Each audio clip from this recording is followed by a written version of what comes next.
नमस्कार, बहुत बहुत स्वागत है आपका। इंडिया न्यूज देख रहे हैं आप, मैं आपके साथ अर्पिता सिंह। अब बात करेंगे सबसे पहले इस बुलेटिन में कि आखिर यूएई जो है इस मिडल ईस्ट के तनाव में टारगेट बनता जा रहा है।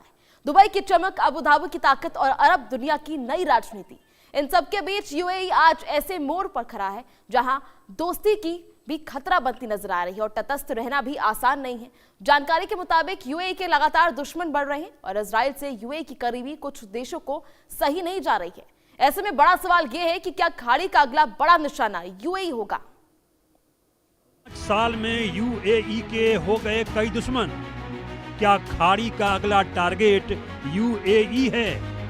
अब्राहम समझौते के बाद यूएई के दुश्मनों की संख्या लगातार बढ़ी है। इसमें ईरान, सऊदी जैसे देश शामिल हैं। पिछले 5 साल में यूएई के कई दुश्मन बन गए हैं। खाड़ी में बढ़ते तनाव और ईरान के हमलों के बीच सवाल उठता है कि क्या यूएई खाड़ी में अब अगला निशाना है? अपनी सुरक्षा मजबूत करने के बावजूद यूएई की इजराइल से करीबी खतरनाक साबित हो सकती है। जानकारों के मुताबिक अब्राहम समझौते के बाद लगातार यूएई के नए नए दुश्मन बन रहे हैं।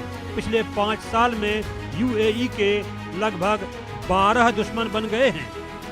यूएई के कथित दुश्मन सऊदी अरब, ईरान, पाकिस्तान, सोमालिया, यमन और सूडान हैं। इनमें से अधिकांश यूएई के पड़ोसी हैं। सवाल उठ रहा है कि क्या खाड़ी में जंग का अगला टारगेट यूएई है, क्योंकि ईरान ने यूएई पर कम से कम 2500 हमले किए हैं। दूसरी तरफ यूएई भी अपनी सेना और डिफेंस सिस्टम मजबूत करने में जुट चुका है। एक दिन पहले यूएई ने दक्षिण कोरिया से हथियार को लेकर डील की है। खाड़ी अरब देशों में जनसंख्या को लेकर पहले नंबर पर सऊदी अरब है। यूएई खाड़ी अरब देशों में दूसरा सबसे अधिक आबादी वाला देश है। यहाँ जनसंख्या 11 मिलियन से ज्यादा है। यहाँ 90% विदेशी नागरिक हैं। ज्यादातर प्रवासी भारत, पाकिस्तान और बांग्लादेश के हैं। अकेले भारतीय प्रवासी देश की कुल जनसंख्या का 38.45% हैं। ये देश सालों से एक सुरक्षित जगह माना जाता था, लेकिन अब यहाँ जंग और तनाव का खतरा दिख रहा है। सवाल है कि क्या यूएई खाड़ी का अगला टारगेट है?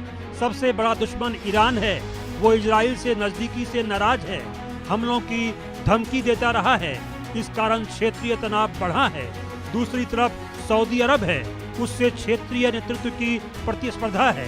तेल राजनीति को लेकर मतभेद है, क्योंकि यूएई ओपेक से बाहर निकल चुका है। खाड़ी में प्रभाव की लड़ाई है। यमन से खतरा है, वहां हूती विद्रोही हैं। यूएई पर पहले भी ड्रोन हमले हुए हैं। मिसाइल अटैक का खतरा बना हुआ है। यमन संघर्ष का असर भी दिखता रहा है। कट्टरपंथी संगठन इजराइल समर्थक देश होने से नाराज हैं। यूएई को बार बार निशाना बनाने की धमकी दी गई है।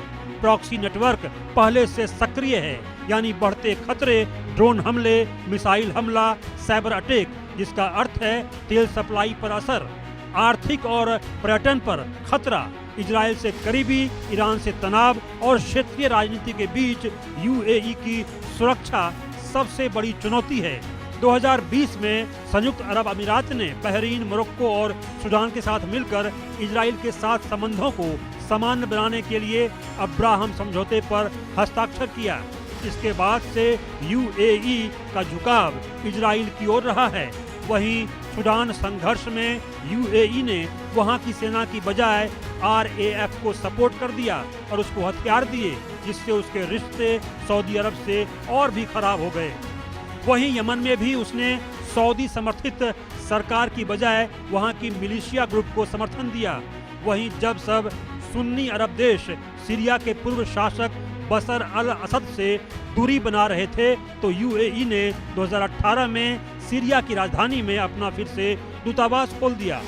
वहीं ईरान युद्ध में यूएई ने खुलकर इजराइल और अमेरिका का साथ दिया। जब खाड़ी के दूसरे देश ईरान पर हमले के खिलाफ थे, तब यूएई ने ईरान पर हमला करने के लिए अपनी जमीन और कई खुफिया जानकारी के जरिए अमेरिका इजराइल की मदद की। इन्हीं सब बातों से खाड़ी के कुछ देश यूएई को अपना दुश्मन मान बैठे हैं। ज्यादातर खाड़ी देशों की सुरक्षा की जिम्मेदारी अधिकतर अमेरिका और कमोबेश पाकिस्तानी सेना के पास है। खाड़ी देशों में अपनी सेना के साथ साथ अमेरिका और पाकिस्तानी सैनिक तैनात हैं। यूएई के रिश्ते हाल ही में पाकिस्तान से खराब हो चुके हैं। यूएई हाल ही में ओपेक से भी अलग हो चुका है, जिसके बाद उसका सऊदी के साथ तनाव बढ़ चुका है और ईरान के साथ तनाव पहले से ही बढ़ा हुआ है। यूएई की बढ़ती इजराइल से करीबी किसी भी वक्त उसके लिए खतरनाक साबित हो सकती है, लेकिन यूएई पर हमला करना इतना आसान भी नहीं होगा, क्योंकि यूएई के साथ अमेरिका इजराइल है। यूएई पर हमला करने वाले देशों की इससे परेशानी बढ़ भी सकती है। Bureau report, India news. चलिए आगे बढ़ेंगे, बात करेंगे पश्चिम एशिया तनाव के बीच जहां भारत की बड़ी कूटनीतिक पहल सामने आई है। ईरान के विदेश मंत्री अब्बास अरागची भारत आ सकते हैं। ऐसे में 14 से 15 मई को ब्रिक्स बैठक में शामिल होने की संभावना बनी हुई है। पश्चिम एशिया संकट पर अब अहम चर्चा हो सकती है। ऊर्जा, सुरक्षा और व्यापार मुद्दों पर भी मंथन संभव है। दरअसल मोदी सरकार की भूमिका पर दुनिया की नजरें टिकी हुई है। आपको बता दें कि पश्चिम एशिया में बढ़ते युद्ध जैसे हालात के बीच भारत एक बार फिर बड़ी कूटनीतिक भूमिका निभाने की तैयारी में दिखाई दे रहा है। ईरान और अमेरिका के बीच बढ़ते तनाव, हार्मुज स्ट्रेट में सैन्य टकराव और खाड़ी क्षेत्र में अस्थिरता के बीच खबर है कि ईरान के विदेश मंत्री अब्बास अरागची इसी महीने भारत दौरे पर आ सकते हैं। सूत्रों के मुताबिक अरागची 14 से 15 मई को नई दिल्ली में होने वाली ब्रिक्स देशों के विदेश मंत्रियों की बैठक में हिस्सा लेने के लिए भारत पहुंच सकते हैं। ये दौरा ऐसे समय में प्रस्तावित है जब पश्चिम एशिया में हालात लगातार बिगड़ रहे हैं। अमेरिका और ईरान के बीच सीजफायर टूट चुका है और खाड़ी देश में सैन्य गतिविधियां तेज होती नजर आ रही हैं। ऐसे में भारत की भूमिका बेहद अहम मानी जा रही है, क्योंकि नई दिल्ली दोनों देशों के साथ संतुलित रिश्ते बनाए हुए है। आपको बता दें कि प्रधानमंत्री नरेंद्र मोदी की सरकार पहले भी वैश्विक संकटों में संवाद और शांति की वकालत करती रही है। ऐसे में देखना यह होगा कि इस बार क्या कुछ भूमिका भारत के द्वारा निभाई जाती है। सूत्रों का कहना है कि ब्रिक्स बैठक में पश्चिम एशिया संघर्ष, वैश्विक सुरक्षा, ऊर्जा आपूर्ति, तेल व्यापार और अंतर्राष्ट्रीय स्थिरता जैसे अहम मुद्दों पर चर्चा हो सकती है। भारत के लिए बैठक इसलिए भी महत्वपूर्ण है क्योंकि हार्मुज स्ट्रेट में तनाव बढ़ने से तेल सप्लाई और वैश्विक बाजार पर असर पड़ सकता है। भारत अपनी ऊर्जा जरूरतों को जो बड़ा हिस्सा है वो इन्हीं खाड़ी देशों से पूरा करता है, तो भारत के लिए भी काफी जरूरी है अगर इसमें संवाद होता है तो। कूटनीतिक जानकारों का मानना है कि अरागची का भारत दौरा सिर्फ ब्रिक्स बैठक तक सीमित नहीं रहेगा, बल्कि इसके जरिए ईरान भारत के साथ रणनीतिक और राजनीतिक संवाद को भी मजबूत करना चाहता है। ऐसे में दुनिया की नजर अब नई दिल्ली पर टिक गई है कि क्या भारत पश्चिम एशिया में बढ़ते संघर्ष को शांत कराने में कोई बड़ी भूमिका निभा पाएगा। इससे पहले भी पाकिस्तान में शांति वार्ता की कई बार कोशिशें की गई हैं, लेकिन सभी के सभी फेल रही हैं और विफल रही हैं। चलिए इसी को लेकर आज चर्चा करेंगे, जानेंगे कि ये महत्वपूर्ण भूमिका क्या भारत निभा पाएगा और भारत की भूमिका कितनी अहम जो है इसमें होगी। इसी के साथ चर्चा में हमारे साथ आज डिफेंस एक्सपर्ट ब्रिगेडियर शारतेंदु जुड़ गए हैं। बहुत बहुत स्वागत है आपका। साथ ही हमारे साथ विदेश मामलों के जानकार मनन द्विवेदी जुड़ गए हैं। आप दोनों का बहुत बहुत स्वागत है इंडिया न्यूज पर। सबसे पहले शारतेंदु, मैं आपसे जानना चाहूंगी किस तरह से चीजें जो है अब निकल कर आ रही है। भारत में ब्रिक्स की बैठक होने वाली है, कितनी अहम भूमिका जो है वो भारत की मानी जा रही है।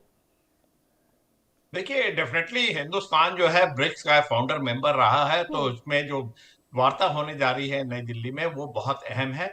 लेकिन कहीं ना कहीं ये एक अनकंफर्टेबल सीन क्रिएट करेगा अमेरिका के लिए। अमेरिका हमेशा से ब्रिक्स के बरखिलाफ रहा है और आपको डोनाल्ड ट्रंप के स्टेटमेंट को याद रखना होगा, अगर ब्रिक्स अपनी करेंसी में ट्रेड व्यापार करता है तो उसके ऊपर 100% टैरिफ लगेगा। कहीं ना कहीं अमेरिका हमेशा से ब्रिक्स को अपना काउंटर पार्ट ना मान के, सहयोगी ना मान के एक कॉम्पिटिटर मानता रहा है। लिहाजा अब हिंदुस्तान की भूमिका देखने लायक होगी। एक तरफ अभी तक अमेरिका से हमारी ट्रेड डील फाइनलाइज नहीं हुई है और दूसरी तरफ हम ब्रिक्स की अध्यक्षता करने जा रहे हैं और साथ में फॉरेन मिनिस्टर का पहले कॉन्फ्रेंस होगी न्यू दिल्ली में। तो एक नया तरीके का वर्ल्ड ऑर्डर जो उभर के आ रहा है। काफी देश ब्रिक्स से अलाइन होना चाहते हैं जो अमेरिका के साथ नहीं है या एक अपनी इंडिपेंडेंट फॉरेन और इकोनॉमिक पॉलिसी को फॉलो करते हैं। तो हिंदुस्तान एक अहम रोल प्ले कर सकता है। किस तरीके से बैलेंसिंग एक्ट करेगा ब्रिक्स नेशन और अमेरिका के बीच में, ये देखने वाली बात होगी। डोनाल्ड ट्रंप तमाम कोशिशें करेंगे कि जो उनके इकोनॉमिक इश्यूज हैं उसके बरखिलाफ ब्रिक्स नेशन ना जाए, जिसमें कि पेट्रो डॉलर का एक इशू आता है, तमाम तरीके के जो डॉलर में कॉमर्स एंड ट्रेड पूरे विश्व में होता है उस पे उसका इशू आता है। यहीं पे एक क्लैश ऑफ इंटरेस्ट होता हुआ दिखेगा।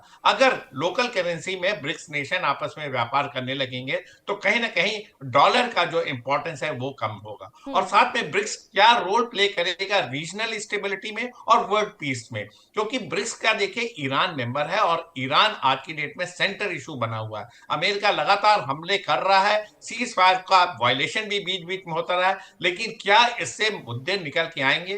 क्या ब्रिक नेशन ईरान को इस बात पे कन्विंस करने में सफल हो जाएंगे कि वो अपना न्यूक्लियर प्लान कुछ दिनों के लिए शेल्फ कर दे, पोस्टपोन कर दे, जिसमें फर्दर यूरेनियम का इनरिचमेंट ना करके अपने रिकंस्ट्रक्शन रीबिल्डअप पे जाए, जिससे कि ब्रिक नेशन एक तरीके का दबाव अमेरिका पे बना सके या उसको कन्विंस कर सकें कि तमाम इकोनॉमिक सैंक्शन जो उनके एसेट फ्रीज के हैं उसको ग्रेजुअली रिलीज किया जाए और ईरान इसके एवज में स्ट्रेट ऑफ हार्मूज को खोलेगा, जिसमें इंडिपेंडेंट नेविगेशन होगा और इस तरीके से ब्लॉकेट खत्म होगा। तो एक रास्ता तो निकलता हुआ दिख रहा है।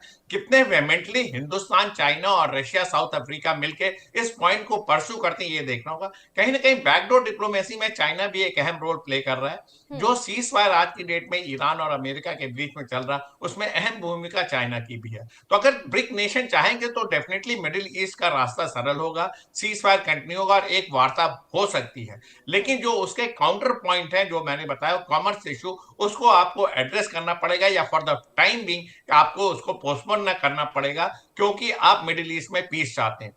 पूरा वर्ल्ड देखिए आज की डेट में एनर्जी क्राइसिस से गुजर रहा है। अगर ये ब्लॉकेड इसी तरीके से जारी रहा तो आगे जिस तरीके से इन्फ्लेशन बढ़ रहा है, जिस तरीके से गैस क्राइसिस है, एनर्जी क्राइसिस है, उसका सोल्यूशन निकलना है। तो अमेरिका भी एक डिसेंट एग्जिट चाहता है इस युद्ध से, ईरान भी युद्ध नहीं चाहता। तो मेरा मानना है कि एक सफल वार्ता होगी। देखिए टॉक से ही सारी चीजें निकलनी है। हिंदुस्तान इसी को बार बार बोलता रहा है, डायलॉग और डिप्लोमेसी से इस इशू को रिजॉल्व करें। मिलिट्री ऑप्शन इसका है नहीं। मिलिट्री ऑप्शन से किसी कंट्री के आप न्यूक्लियर प्लान को नहीं रोक पाएंगे। किस तरीके से आप उसके इनरिच यूरेनियम पे कब्जा करेंगे या उसके ऊपर कंट्रोल लगाएंगे, ये सारे मुद्दे तो देखिए बातचीत और टॉक टेबल के इश्यूज हैं। और जो 14 पॉइंट प्रोग्राम आज की डेट में ईरान ने दिया है, जो अमेरिका जिसको कंसिडर कर रहा है, उसमें मेजर इशू है न्यूक्लियर एनरिचमेंट का। बाकी सारी चीजें एमिकेबली रिजॉल्व हो सकती हैं। फर्दर स्ट्राइक का देखिए माहौल अमेरिका हमेशा बनाता रहता है। जिस तरीके से स्ट्रेट ऑफ हॉर्मुज में उसने अपने 3 डिस्ट्रॉयर शिप को अंदर भेजा जिसको आईआरजीसी ने फायर किया, वो बार बार टोह लेता है कि किस एक्सटेंट तक वो अपने डिस्ट्रॉयर या वॉरशिप को स्ट्रेट ऑफ हॉर्मुज में भेज के वहां डी माइनिंग कर सकता है या उस पर डोमिनेंस कर सकता है, या जो ईरान का जिस तरीके से सर्वेलेंस डिवाइसेस है, इंटेलिजेंस कलेक्शन है, जो उसके मिसाइल साइट्स हैं, उसका टो लेके उसको नेस्तनाबूद करे। तो इस तरीके के एक्शन आज की डेट में भी चल रहे हैं। लेकिन जो ब्रिक्स का जो इशू है, जो सम्मेलन होने जा रहा है, उससे मैं बहुत उम्मीद करता हूं कि रीजनल स्टेबिलिटी की बात होगी। और इसमें पाकिस्तान का मीडिएशन तो देखिए पूरी तरीके से फेल हुआ है, लेकिन अगर ब्रिक्स नेशन मीडिएट करते हैं, उसमें कोई भी नेशन हो सकता है, चाहे इंडिया हो, चाहे रशिया हो, चाहे चाइना हो। इशू ये है कि ये पूरा पूरा मैटर रिजॉल्व होना चाहिए, क्योंकि काफी दिनों से ये क्राइसिस चल रहा है और एक तरीके का स्टैंड ऑफ है। जब भी वार्ता शुरू होती है तमाम तरीके के ऐसे बयानात आते हैं जिससे कि वहां का एनवायरनमेंट विशिएट हो जाता है। अमेरिका बोलता है इस बार की स्ट्राइक और सख्त होगी, आपके सारे ब्रिजेस ऑयल रिफाइनरी को तोड़ दिया जाएगा, हम स्ट्रेट ऑफ हॉर्मुज में ब्लॉकेट 1 महीने तक और लगा के रखेंगे, और ईरान कहता है कि हम इस तरीके के ब्लॉकेट को सस्टेन कर लेंगे। तो अल्टीमेटली हो क्या रहा है? हो ये रहा है कि ईरान ने अपने रेजिलियंस का एग्जीबिशन किया हुआ है, कितने एक्सटेंट तक वो अपना इस तरीके का डिस्ट्रक्शन सह सकता, और साथ में आईआरजीसी और जो ईरान का एडमिनिस्ट्रेशन है, मेरा मानना है वो दोनों के दोनों आज की डेट में एक पेज में है। जो आईआरजीसी वो मिलिट्री ऑपरेशन प्लान कर रहा है और डिप्लोमेसी या डायलॉग अब्बास अराक्ची और पेजेस्कियां पे छोड़ रखा है। तो दोनों चीजें साथ साथ चल रही हैं। मकसद ये है कि कौन इसकी मध्यस्थता करे। जैसा आपने सवाल किया था उसके लिए मेरा मानना है ब्रिक्स नेशन बहुत अच्छा मुद्दा है, और इससे नॉट ओनली रीजनल स्टेबिलिटी, इसमें भी वर्ल्ड पीस की भी बात हो सकती है और हिंदुस्तान उसमें एक अहम भूमिका निभा सकता है। यस मनन, मैं आपसे जानना चाहूंगी, अब अगर हिंदुस्तान मध्यस्थता करता है, अगर बातचीत करता है, चर्चा होती है, तो इसका वैश्विक स्तर पर भारत पर क्या कुछ असर पड़ेगा? और दूसरा सवाल तो मेरा आपसे ये होगा कि क्योंकि यूएई जो है उस पर हमले किए जा रहे हैं ईरान द्वारा, और ईरान और यूएई के मंत्री जो एक साथ एक टेबल पर बैठे होंगे, कितनी अनकंफर्टेबल पोजीशन होगी, क्या कुछ चर्चाएं हो सकती हैं? देखिए, मैं यहाँ पर कहना चाहूंगा कि जिस तरीके से ग्लोबल पॉलिटी और वैश्विक राजनीति का हनन किया गया, सबसे बड़ा तो इशू ये हुआ कि पाकिस्तान मीडिएटर बन के उभरा। पाकिस्तान ने 2-3 बार और कई मल्टीपल एफर्ट्स भी किए हैं ताकि ईरान, पेजेस्कियान और प्रेसिडेंट डोनाल्ड ट्रंप किसी तरीके से बातचीत के टेबल पे आए और डिप्लोमेसी, नेगोशिएशन और नॉन मिलिट्री सॉल्यूशन को प्राथमिकता मिले। पर पाकिस्तान का जो इतिहास रहा है, क्योंकि पाकिस्तान खुद एक फेल्ड स्टेट है, ऐसा हम लोग डिक्लेयर करते रहे हैं, और पाकिस्तान जिस तरीके से WTO के आगे और जो वैश्विक इकोनॉमिक एजेंसीज हैं उनके आगे कटोरा लेके घूमता रहा, और उनकी पूरी डोमेस्टिक बजट और वहां की लोकल इकोनॉमिक नीति जिस तरीके से WTO द्वारा और वेस्टर्न इकोनॉमिक संस्थाओं द्वारा कंट्रोल की जाती है, तो पाकिस्तान बिल्कुल भी लेजिटिमेट इंटरलोक्यूटर नहीं है। ये एक तरीके से मखौल है अंतर्राष्ट्रीय राजनीति का। पर भारत को अगर हम देखें तो हमारा बड़ा ही नॉन वायलेंट इतिहास रहा है, और अगर हम भारत के 1947 के पोस्ट फ्रीडम डेवलपमेंट्स को देखें तो हम ये पाएंगे कि कोरियन वॉर एक पहला ऐसा मुद्दा था जहां पर NNRC बनाई गई, और भारत ने एक तरीके से प्रिजनर्स ऑफ वॉर के एक्सचेंज को पूरी तरीके से फैसिलिटेट किया 1950 के डेकेड में। पहली बात तो ये। उसके बाद अफ्रीका में जितने भी कॉन्फ्लिक्ट्स हुए, कॉन्गो हुआ, सोमालिया, हेटी, यहाँ पर भारत की पीस कीपिंग फोर्सेस की कंटिजेंट्स गई, और हमने कॉन्फ्लिक्ट रिजोल्यूशन में एक प्रखर और बहुत अच्छा रोल निभाया। पर हम यहाँ पर ये नहीं भूलें कि कॉन्गो में या सोमालिया में भारत के 10,000 सैनिक, वो जो ग्रीन बैरेट्स कहलाते हैं, पीस कीपिंग फोर्सेस के सोल्जर्स UN के, अगर हमारे सैनिक जाते थे तो पाकिस्तान के भी 10,000 सैनिक जाते थे। तो कहीं ना कहीं फ्लाई इन द ऑइंटमेंट की तरह पाकिस्तान जैसे रोग स्टेट एक्टर ने भारत के साथ क्या किया। पर अगर हम अब देखें तो ब्रिक्स की जो मीटिंग हो रही है, तो भारत का जो स्ट्रेटेजिक दृष्टिकोण है अब नरेंद्र मोदी जी के कार्यकाल में काफी डिफरेंट है। जयशंकर साहब और नरेंद्र मोदी जी कह चुके हैं कि ब्रिक्स का मतलब ये नहीं है कि हम फर्स्ट वर्ल्ड के साथ बिल्कुल तलवारबाजी करें या फर्स्ट वर्ल्ड के साथ बिल्कुल एंटागोनिस्ट बन जाए या उनके एनिमी बन जाए। ये मुद्दे तो इंपॉर्टेंट है, बिल्कुल, मैं इन्हें नहीं नकारता कि डॉलर पूरी तरीके से विनिमय की करेंसी है, और ब्रिक्स करेंसी को प्रेसिडेंट डोनाल्ड ट्रंप ने नकारा भी है, और उन्होंने कहा है कि अगर ब्रिक्स करेंसी आती है तो 100% टैरिफ ब्रिक्स राष्ट्रों पर लगाया जाएगा। ये सब बातें हैं, पर भारत ने एक तरह की डेफ टाइट रॉप वॉकिंग की है। यूक्रेन युद्ध में भी हम देखें तो जब प्रेसिडेंट डोनाल्ड ट्रंप बड़े हेजिमोनिक तरीके से भारत के ऊपर प्रेशर डाल रहे थे कि हम रशिया से ऑयल नहीं लें, तो उन्होंने ब्रेंट ऑयल भी लिया, भारत ने मिडिल ईस्ट से भी ऑयल लिया, और रशिया से भी हम जितना ऑयल लेते थे उसको बल्कि बढ़ाया गया।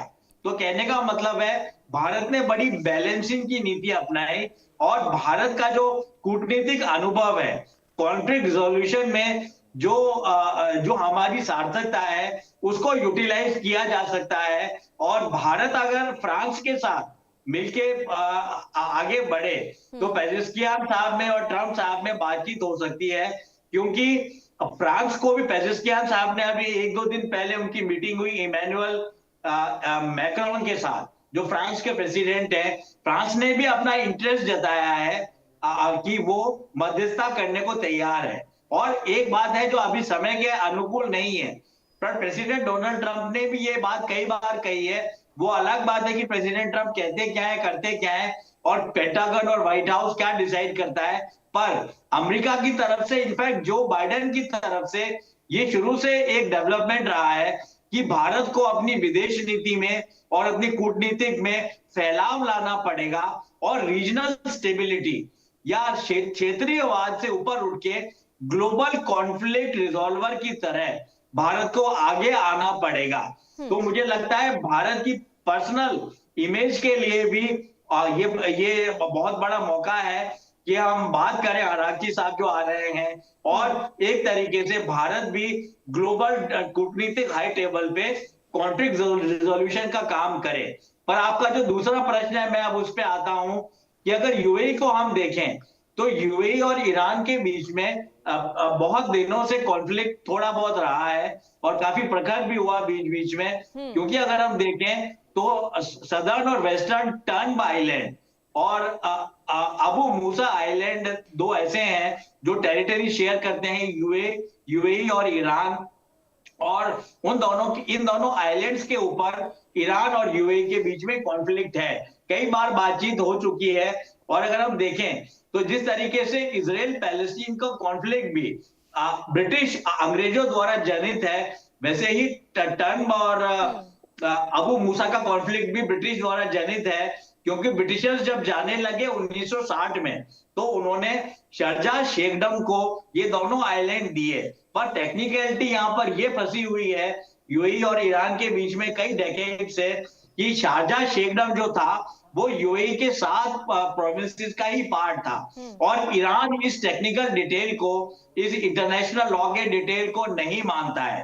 पर अगर हम साम्यताओं की बात करें तो हम देखेंगे कि जब अब्राहम अकॉर्ड्स हुए तब डिक्लेयर किया गया तेहरान की तरफ से, उनके रिवॉल्यूशनरी अखबार कयान की तरफ से, कि ये बिल्कुल अनएक्सेप्टेबल है, मीनेसिंग है, और ये बात एक्सेप्ट नहीं की जा सकती कि UAE, America, Israel, Saudi Arabia और ये सारे कतर, ये सब राष्ट्र मिलके कहीं एक फ्रंट नहीं बना ले ईरान के खिलाफ। पर अगर हम आयतुल्लाह खुमैनी के ओरिजिनल स्ट्रेटेजी, ऑथेंटिक स्ट्रेटेजी को देखें तो वो ये रही है कि ईरान ने लगातार सऊदी अरेबिया, कतर, बहरीन और यूएई के साथ सामरिक और मिलिट्री छेड़छाड़ जारी रखी है, क्योंकि अयतुल्लाह खुमैनी ने खुद कई बार स्टेटमेंट दिया था जब वे काबिज थे तेहरान के ऊपर, कि हम लोग भी एक तरीके का केओस, एक तरह की अराजकता और एनार्की फैलाना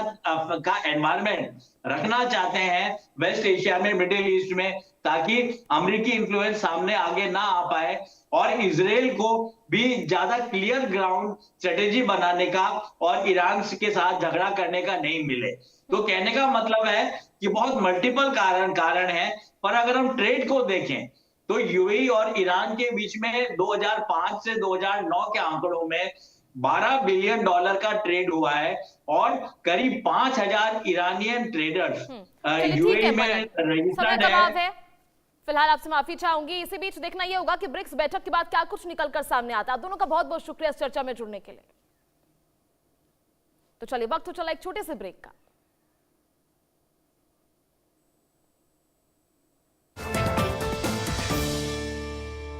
किसते